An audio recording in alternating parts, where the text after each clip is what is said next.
Hello, thank you for watching our video on self-defense techniques. This technique is called twin tigers, and it's for a left center push followed by a right punch. This is the concept behind this technique. It's not a simple push.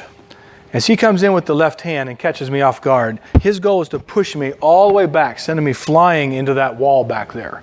So it isn't a foot planted simple push. This is a serious shove. Now back up just a little bit for me. So what he visualizes happening is he's going to come in with the left push, I'm back, and now the right punch, he's going to step right in there and just crack. Okay? This is not uncommon. And I have had friends who have actually had this exact thing happen to them. So we're going to deal with the initial push coming in.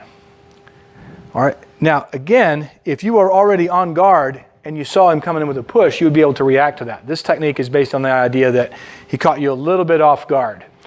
So as the left hand comes in on the center, I'm going to drop back from here. I feel the energy coming in, okay? But I drop back. Notice my weight is braced forward. I have to compensate for this power. If I try to step straight back with my back straight and he's still pushing, he's probably still going to push me over. So when I step backwards, I've got to brace from in here. Now, that's the footwork. I'm going to take my right tiger mouth strike, and it's going to go on the outside of his elbow. Now, I'm actually hitting with the palm, but the thumb goes over the top of his arm. The reason for that is I don't want to do a palm strike here and then have it slide off and go underneath. That's a distinct possibility, particularly under duress. So from here, it looks like I'm going to come in and grab his arm here. That's what it looks like. But what I'm really doing is hitting here at the elbow joint.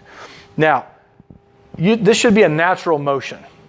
Just like if you're clapping your hands, if you're swinging your hands and clapping them together, that's the feeling that you should have.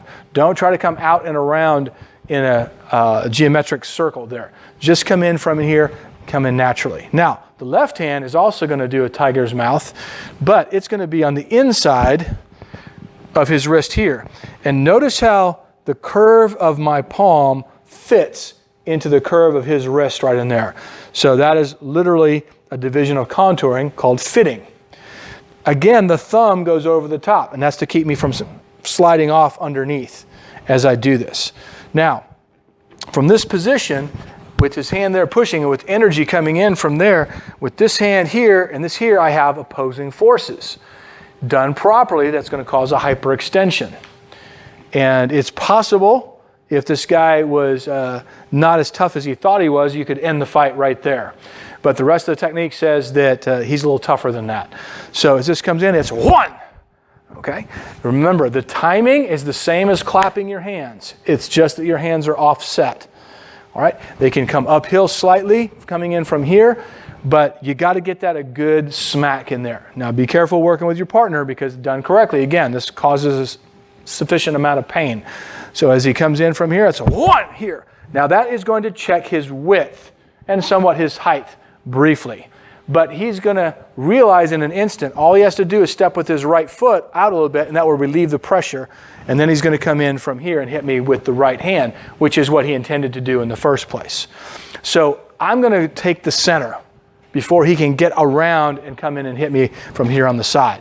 So as he comes back, I go one. Now, the right hand makes a hook. This is your crane hand. It's going to hook, and I'm going to use frictional pull, and I want it to go down and out diagonally. That's going to bring his head back around in here where I want it.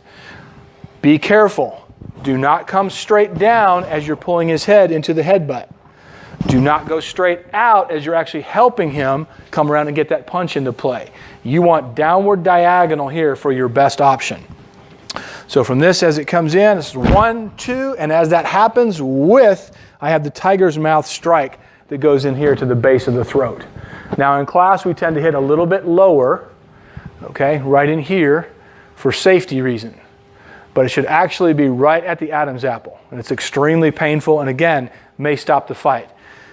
Comes in from here, 1, 2, 3. Now, from that position, as this arm loops out, I'm going to make an elliptical move and come back in with a raking hammer fist strike. I may need to shuffle. I don't know. It depends on what happens when I hit him.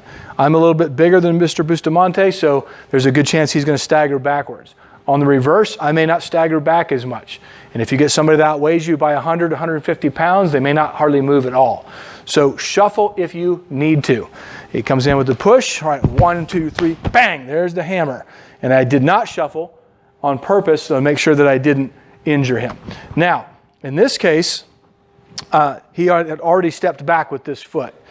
The next part of this technique as written says that he didn't step back with that leg. So we're going to attack it. So this time we're going to go a little bit slower, and we're going to assume that the tiger's mouth strike did not work exactly the way that I wanted it to.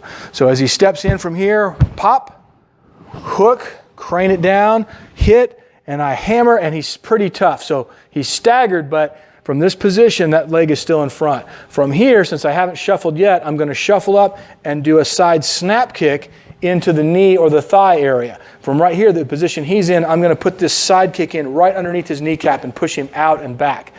Now, done hard and fast, that could very well put him on the ground. The follow-up move on this technique is to get you thinking about it, is that it moves his leg, but he doesn't go down.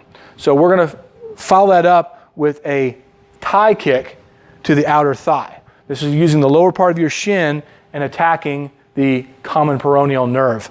So he comes in from here, 1, 2, 3, 4, 5, and wham, 6. That's the shot coming in from there. Let's back this up here just a little bit.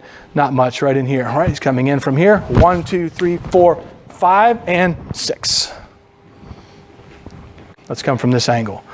Okay, he steps in, 1, 2, 3, 4, 5, 6.